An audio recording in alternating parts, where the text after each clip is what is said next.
not unique. And I lived my dream, all right?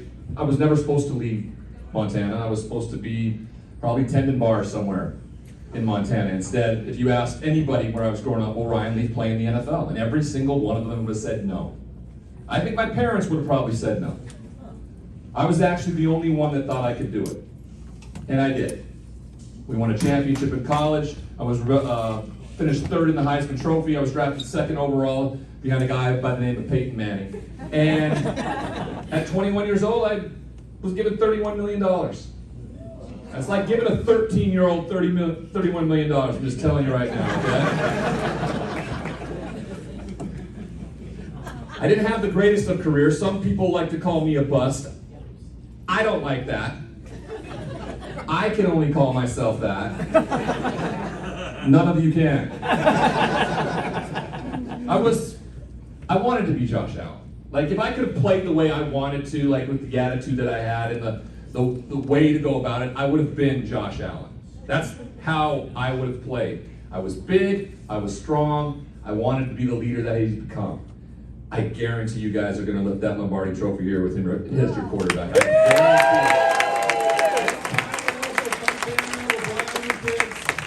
They get it done, all right? My career was short-lived, not because of how I played, but because of how I dealt with failure. Everybody fails. In fact, like the definition of our life is how to fail. That's what it is. It's failing, getting up, until you figure it out and you can be the most successful person you can possibly be in your own eyes. That's what it was, and I just didn't fully understand. It was a black and white issue to me. Either you were a success or a failure. I was like Ricky Bobby, and that's all it was. I win or I don't. And so, after 4 years in the league, not having a lot of success, 4 different teams ultimately, I quit. And I just thought I could disappear. But A, when you're drafted alongside arguably the greatest to ever play, and B, you've done it in such a horrific fashion, and every April comes up, your name gets brought up, you will not go away. My name will not go away. There's a reason why I got asked to come to, Hornell Sports Night at 47 years old, when no one's seen me play football in 25 years. Right? My name will never go away. Now, I've contributed to that greatly. Okay? I spent 3 years in prison. That doesn't help. I got out with no idea of what was next. There was no hope. Literally 10 years ago tonight, I was in a 10 by 12 cell in prison. Not even a decade ago. So perspective for me is much different than I think a lot of other people's, right? They didn't have bottled water at my hotel today, and I'm really sure someone would have been insane if that were the case. But, you could say things could be worse, and they go, how? You could be in prison. There's truth in that, there really is. I got out and I thought there was no hope. I just did. I thought there was no hope. And I remember walking out December 3rd, 2014, and only 2 people outside that cell were my mom and dad, who unconditionally loved me. They never needed a famous football playing son. Never. And I had probably something that most incarcerated don't when they get out, a place to lay their head. I had that. But immediately I was shook with what life was going to be like. I wake up the next morning, in my hometown newspaper, there's a cartoon, and it read, "Lock up your medicine cabinets, Ryan leaves out." And your immediate muscle reaction for me was the default setting of like, you have to numb this. You have to not feel this. This is what it's going to be. How could you find any hope in any of that? And then I had to revert back to the idea of what I did in my final few months there in prison. And an inmate friend of mine, he was an Iraqi, Afghan vet, and he convinced me somehow to go down and help prisoners who didn't know how to read learn how to read.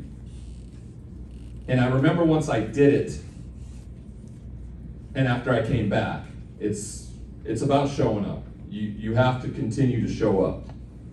You don't go to the gym one day and you wake up the next day and look like The Rock, okay? It's about consistency. And a month passed and I was sleeping better and I was more personable and I was talking to my family. What I came to realize that I was being of service to another human being for the first time in my life. I used to think what I did on Saturdays and Sundays was me being of service.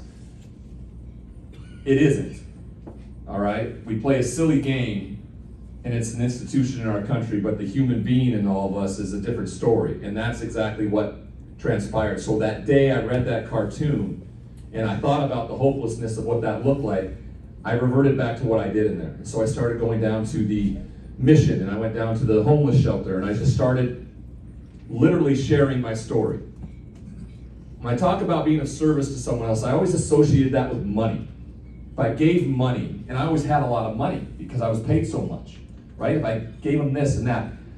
When it was monetary, it was all about making all of you think I was a good guy. And that's not what it's about. Each and every one of you have a story, and if I invited one of you up here to tell your story, it would be just as impactful as mine or anybody else's who has gone through any sort of adversity. This is life. Life isn't fair. It's solely about how you deal with it that matters. And so now it was clearly on my shoulders. The accountability aspect of things, if I was exactly where I was because of what I'd done. Once you accept that, you can't blame anybody for anything. You can't blame anybody for what they say, they do, they think. You can't control that. I'm trying to teach this to my son right now. What are the 3 things you can control? And the only 3 things you can control. It's your attitude, it's your behavior, and it's your effort. That's it. You control every one of those pieces to the puzzle. Does it mean you're going to be a success? Do you mean it's going to get you the win? No. But if you do everything you possibly can, that allows you to look yourself in the mirror and go, I did everything I could that I could control. And I'll do it again tomorrow. I may fall down, I may stumble, I may fail, but if I keep getting back up and I keep doing that, my attitude's good, my attitude's better, and my behavior follows, and the effort is greater every single time, you will ultimately find whatever that mountaintop looks like. And that started 10 years ago. And I can't even explain to you how my life has changed. I met the love of my life. We have a 6.5-year-old boy. We just had a baby girl about 18 weeks ago. I'm going to be a 65-year-old dad when she graduates high school.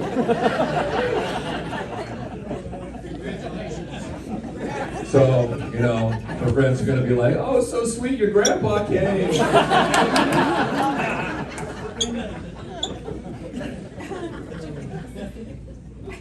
I thought the life of my dreams was playing professional football. It's the only identity I had. And then when it was over, I pushed myself into a place that I was a failed professional athlete, and there's no such thing as a failed professional athlete. Greg and I are one of 27,000 to ever do it. In the 100 years of football, there's only been 27,000 plus who've signed NFL contracts. The fact that I allowed some other noise to put me in a place where I thought I was less than is absurd. And so it makes sense that when our brothers transition out of the league, that we are there standing side by side with them. Because there is just a small number of us that know what it feels like and knows what it does. I've never heard a peer of mine ever call me a bust. Because they know how hard it is to get there, to stay there, and to ultimately win a championship there. And it has taken me a long time to finally come to accept all of that, all the nuance of me. And when there ultimately comes that moment where you walk by the mirror and you look at yourself and you go, I like that guy. In fact, I love that guy. I'm okay with the fact that I was this to some people. I accept who I am. I accept that I'm this flawed human being like everybody else, and I'm just trying to be better. And I probably won't live up to a lot of people's bars every day, but I'm okay with that guy. It's gonna make me a better father, it's gonna make me a better husband, it's gonna make me a better human being and a friend. It was so nice to meet every single one of you today. Your kids, the athletes that won the awards tonight. I don't know if I would have had the emotional maturity to stand up here and speak in the fashion in which you did tonight. I certainly wouldn't have. I probably would have said something like, I'm really great. Thank you for this award. It was very, very well deserved. I'm the narcissist in the room at 18, right? I walk into a place like this and I'm like, don't recognize me, don't recognize me. And then like 15 minutes later, I'm like, why isn't anybody recognizing me? Okay? That's the ultimate person. It's what we always think, it's what we always want, it's certainly where I was at. So congratulations. The opportunity to be able to have a platform such as I have now that exists with football was something I never saw coming. I just did not see something that I thought was so toxic become such a big part of my life. And the fact that now when I run into the current players, such as Greg, they don't know me as this guy that played years ago and wasn't that successful. They've seen me on the broadcast, they see me covering their games, and they see me what I'm doing to give back to players. And that's my identity now to a lot of them. You know? I got to call my first NFL playoff game this year. You guys made me wait an extra day because of all the snow, but I called the Pittsburgh Steelers Buffalo Bills game, which was and I'm not super fan of what Highmark Stadium is and what the community of Buffalo and the surrounding areas is like. And that is what I saw tonight, and I will continue to root for and see when I think of this community and the way you stood up to raise money and be in each other's lives. And now I truly feel like with what I get to do and travel around this country and speak, the community that I am in back home just expands and gets larger and larger and larger. And now I will consider myself a part of this community. And no, in a world of toxic masculinity, the idea that big, strong football players don't need help, or dads, or moms, that you don't need help, that's not the case. The strongest thing you will ever be able to do is ask for help. The thing that stops that is stigma. And the definition of stigma in my eyes is simply this. The idea that someone may know that you need help is scarier than actually getting the help that you need. And that's how stigma will continue to exist. Once that is eradicated, and you can understand that anybody can stand up and go, I'm really hurting here. Can you help me?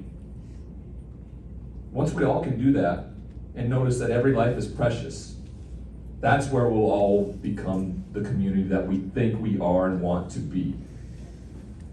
And that takes change. And it may not happen in our lifetime, but we don't give up. We trudge on, and we try to be part of something bigger than ourselves.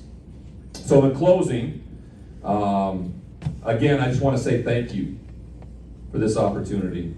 Clearly, 10 years ago, I never thought that I would be standing in front of a room full of people in Western New York telling you my story, and everybody looking at me with admiration? I don't know, it's weird. Or have two kids, have a broadcasting career that keeps me in the football world, as well as travel around the country and do this 30 or 35 times a year. I mean, it's the life of my dreams that I found it. And I really appreciate the opportunity to stand here and become a part of your community tonight. So, Kelly, Greg, amazing opportunity to be up here with you. You both were incredibly successful in your professional careers. That's something I don't have in common necessarily. But we're all the same. So thank you very much.